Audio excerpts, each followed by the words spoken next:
Donald Trump is an embarrassment. We know he's a criminal, that he's corrupt, that he's constantly trying to rip this country apart, but he's also just embarrassing. Every single day, he tries to humiliate us. But it's not just me and you and a majority of this country that's constantly annoyed with Donald Trump. It's also his wife, who he decided to embarrass in a speech today where he was just supposed to be pardoning a turkey. How easy could that be, considering Trump likes to pardon violent offenders? You would think a turkey would go pretty smoothly. But of course it's Trump, so it didn't. He humiliated Melania. We're going to get into it all. But first, if you could leave a like on this video and subscribe if you haven't already, it really helps support our work. Now, before we get into what Trump said to humiliate his wife, if we're still calling her that, I want to show you how he started this speech, attacking his new sworn enemy with some of the most hypocritical nonsense I've ever heard from Trump. Play the clip. You're not going to have these crimes that are making the newspapers and the front page of every newspaper and television story, news story, will make Chicago a safe place very quickly. I looked at the various cases, granting mercy, discovering that the terrible trauma that everyone's going through, and I had a little bit of a Pritzker joke. I was going to talk about Pritzker and size, but when I talk about Pritzker, I get angry because he's not letting us do the job. So I'm not going to tell my Pritzker joke. They have a very cute little joke, you know. Some speechwriter wrote some joke about his weight, but I would never want to talk about his weight. I don't talk about people being fat. I refuse to talk about the fact that he's a fat slob. I don't mention it. You've got to be kidding me. Big Mac McGee cankles this guy, and shout out to our friends over at I've Had It. This is the guy who's talking about J.B. Pritzker's weight. This is the same Donald Trump, the misogynistic freak that he is, who decided he was going to have the G7 call a reporter piggy. You look like a pig, you look like an animal. Look, there's a well-known meme of a pig's eye next to Trump's with people unable to tell the difference. And the fact that he just can't get through one speech. Just one, by just shutting up. Why won't he ever shut up? Can we have one day off of Donald Trump? Seriously, I just want one day off. One day without having to hear from him. Having to see his disgusting orange caked-up face. Having to read a Truth Social post, learn about some new crime against humanity that this administration is committing. And speaking of which, on this oh joyful of occasions, this wonderful week, what is Donald Trump deciding to talk about? Rampant crime that doesn't exist. Check this out. Just fine, and I want to thank the National Guard. I want to thank Pete Hegseth. The job you've done here is incredible. And I hear you having the same kind of success in Memphis, Tennessee, where you had an even worse situation. And Memphis crime is down 64% in 3 weeks. And by the time you have 4 or 5 weeks, you're going to have it down almost where there won't be crime. And we could do that in Chicago, by the way, if they would let us. If the mayor was a low IQ person, but he should understand this. This is a very serious thing. You saw all the crime that took place last night, the night before. The woman with the burning, they burned the woman. To be talking about that now, they burned this beautiful woman riding in a train. A man was arrested 72 times. 72 times, think of that. And they'll let him out again. The liberal judges will let him out again. But we're ready to go. You know, we've been moving toward Chicago. We have a governor that thinks it's wonderful that only like 7 people were killed this week. Anyone else in the Thanksgiving spirit? Donald Trump making up lies about crime, attacking Chicago, pass the cranberry sauce. We're having a blast. Here's the thing. He cannot take a day off from humiliating himself, from humiliating the country. And I think how tired we are is something we need to talk about more. I think it's okay, amongst all of the reasons why Donald Trump and his politics should be banished from our country forever, to point out that this guy is just so exhausting. It's why someone like Zoran Mani, who has such an aspirational vision of our politics, really excites people, because we are just so tired of Trump all the time. It's constant, it's exhausting, it's purposefully exhausting because he wants you to stop listening to him and just let him run wild on his authoritarian project. But it's not just me who's clearly had enough of Trump's attacks, because he admitted that Melania has as well. Listen to this. That's going to be saved. The turkeys being pardoned today go by the names of Gobble and Waddle. When I first saw their pictures, I thought we should send them, well, I shouldn't say this. I was gonna call them Chuck and Nancy. But then I realized I wouldn't be pardoning them. I would never pardon those two people.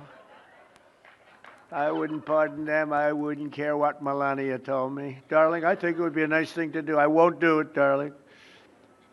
I don't want to say that Melania Trump is the voice of reason in this White House, but she did help secure the release of children from Russia who were, by the way, detained on the border amidst this terrible war which Trump refuses to end. And I don't want to give credit to Melania. I just want to point out that in her speech she said, "Oh, isn't it terrible that these Ukrainian children were separated from their family at the border?" Maybe you should apply some of that, Melania, to the domestic policy. This is why I don't want to give Melania any credit. But for Trump to be like, "My wife hates that I'm such an obnoxious jerk all the time and everyone dislikes me in public." Like, we know that. You're not shocking us. But Trump admitting that Melania is telling him to just shut up. Melania, if you do say that in public, then we might forgive some of the sins. Not all of them, certainly, but some of them. Even Melania is like, "I've had it."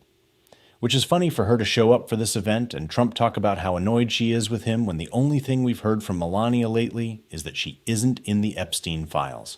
That lawsuit she threatened against Michael Wolff was just to say, "I'm not in the Epstein files. Don't loop me into this." But yeah, Trump definitely did all that stuff, which is pretty funny.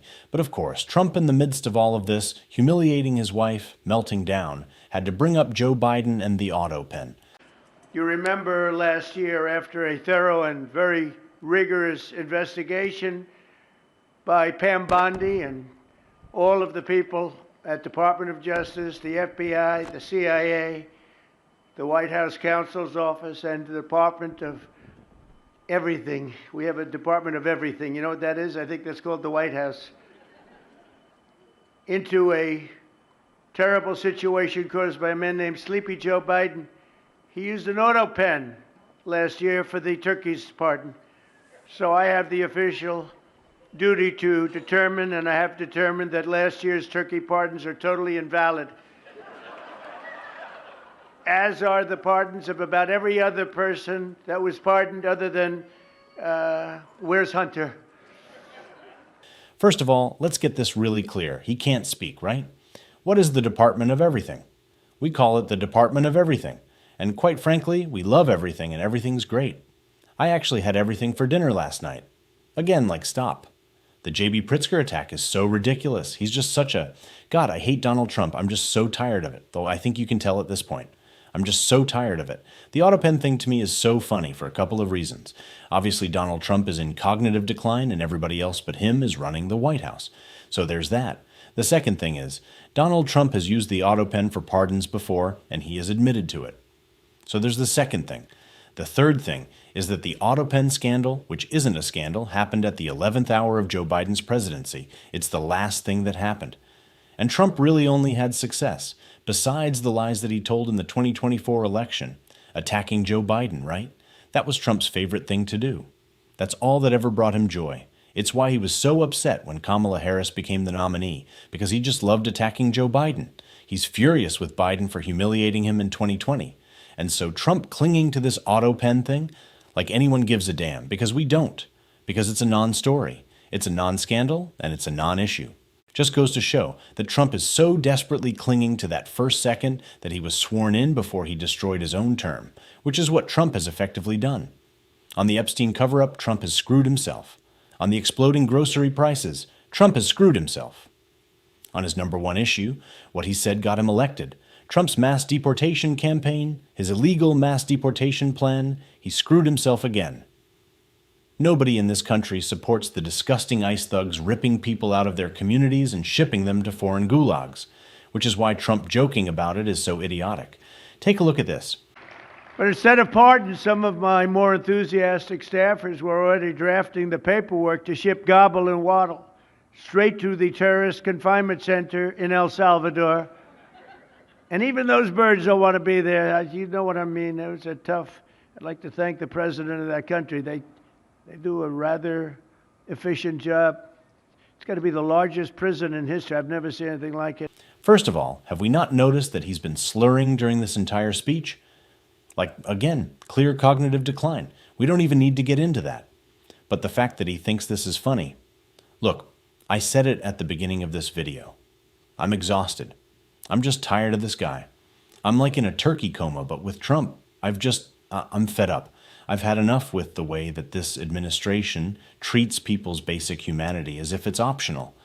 And that's why I'm glad that yesterday we saw a shadow hearing by the House Oversight Committee out in Los Angeles, led by Robert Garcia, calling out these ICE thugs. You need to hear this.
I am so proud of the work that Robert Garcia has done as a young leader of this party, actually getting stuff done and exposing this administration. We're going to continue to amplify him and share all that's coming out of the Oversight Committee. If you want to stay up to date on that and support it, as always, you can hit that subscribe button, leave a like on this video. If you stuck around to the end, drop a blue heart in the comments. Keep fighting. Happy early Thanksgiving. Until next time, I'll see you.